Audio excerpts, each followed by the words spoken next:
I've played the demo for a couple dozen hours, and so far I'm dooming. Everyone knows about the performance issues and whatever, but I'm here to bitch and whine about the gameplay and weapon balance. Every Switch X runner I've talked to has basically the same opinion. The weapon sucks. In terms of damage output, it's one of the weakest weapons in the beta. This was something that I noticed immediately when looking at the damage numbers, and something that became very apparent as people started posting speedrun times. We now also have data mines for motion values, and Switch X seems to have taken nerfs across the board since Rise and World. Being one of the weakest weapons is tolerable if the weapon is fun. But from my perspective and the perspective of all the Switch X runners I've spoken to, Wild Switch X is a pretty big step back from 5th gen. Wild Switch X has kept Sword mode pretty much the same as Iceborne and Sunbreak, but has changed the axe moveset and morph options a bit. Subjectively, the individual Sword and Axe modes feel a bit underwhelming compared to the Iceborne versions due to hit lag or sound design or whatever, and the morphs and movement feel much less fluid compared to Sunbreak, as directional morphs have been removed and there are fewer morph options and follow-ups. You can use focus mode aim to brute force a pseudo-directional morph, but it's nowhere near as smooth or effective. Feel aside though, the main issues I have are with how the weapon seems to be designed or balanced in terms of playstyle. Power Axe now gives a 10% attack buff to Axe mode, which in a vacuum I think is a good change.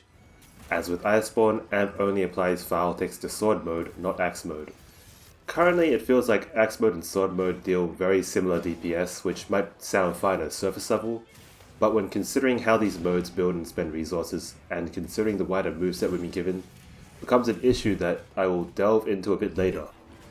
The new parry is weak damage-wise and makes you take a lot of chip, but it's still useful for maintaining aggression. The offset takes a lot of chip damage too, and does a lot less damage than the offsets of other weapons, whilst also being a bit more difficult to use. But I do find the mechanic interesting and satisfying to execute, except for when your follow-up whiffs for whatever reason. Maybe in the full game we'll have health augment or something similar again, that'll mitigate the significant HP loss you take from countering a bunch. The main problem with Switch X and Wilds is that most of your DPS will come from the new move, Full Release Slash. This move, once you be amped, spends a lot of sword gauge and has a super long windup and animation. It's cool and flashy, but its strength relative to the rest of your moveset makes it over-centralizing in a very annoying way. One of the main factors contributing to this is the sword gauge mechanics in Wilds. In Iceborne and Sunbreak, Sword Gauge had passive regen and would also regen whenever you morph into or attack while in Axe mode. In Wild's, passive regen is basically non-existent, and you have to actually hit the monster to regen Sword Gauge while in Axe mode. You can't just swing at the air. Most of your axe attacks regen a very small amount of Sword Gauge, less than in previous games, but one attack, Spiral Burst Slash, regens a much larger amount. Amping your sword, landing an offset attack, and landing an axe focus strike all regen a good amount of sword gauge as well, but these are pretty situational. For an optimized playstyle right now, it seems like you have to utilize your big, strong, high DPS full release slash, which in turn spends a large proportion of your sword gauge. Then you can morph straight back into axe with a spiral burst slash to regain the sword gauge right after your full release, after which you'll look for more opportunities to use the full release slash again. Sword and axe combos are so weak that they're basically now just resource management tools. It really does feel like Sword has taken a back seat in this game. Axe historically has been the weaker mode and has always served the function of building sword gauge. However, now Sword seems to also play a support role.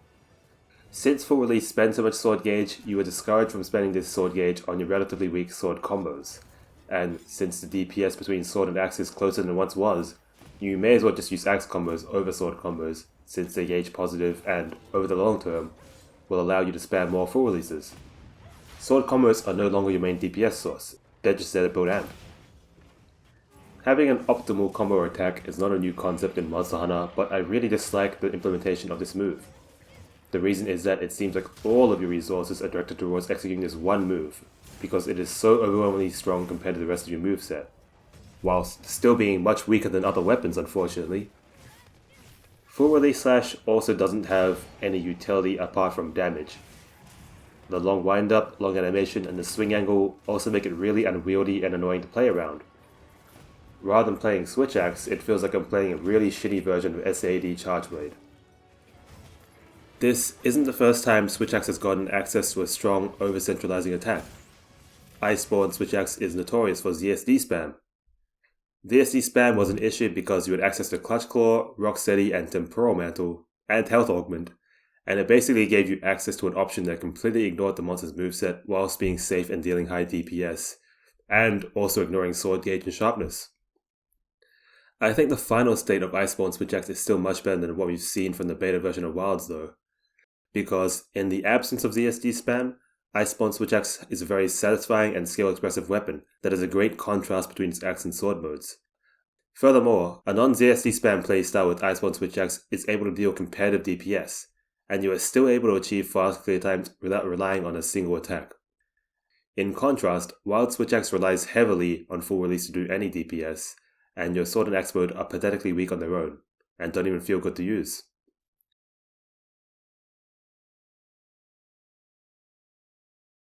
Many people also say that Sunbreak's elemental burst counter is broken, but it's no secret that I really enjoy it.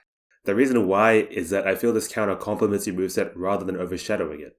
The counter is strong because it allows you to extend your DPS uptime and attack while the monster is attacking, in opportunities where you wouldn't be able to use your regular moveset anyway. In regular punish windows when the monster is recovering, you still use your sword and morph attacks for DPS. The counter also barely eats into your sword gauge when used well, so it doesn't gimp other parts of your moveset. In contrast, full release supersedes all your regular combos in large enough punish windows and spends most of your sword gauge. In the next few months before the full release of Wilds, I pray that Capcom will conduct an extensive rebalance of Switch Axe. Motion values as a whole should be increased, particularly for sword mode, so that we are less reliant on full release. Ideally, sword combos should out DPS full release on extended punish windows such as topples, but full release should remain strong as burst damage after stuff like focus assaults, where it can be smoothly chained into and actually feels satisfying to execute. It would also make the weapon feel much better to play if passive gauge regen returned, or if you could still regen gauge without hitting the monster, but at the bare minimum, gauge regen from hitting the monster should be increased for moves that aren't Spiral Burst Slash. Also, please bring back directional morphs, please. I don't want to have to do 180-degree turns in focus mode,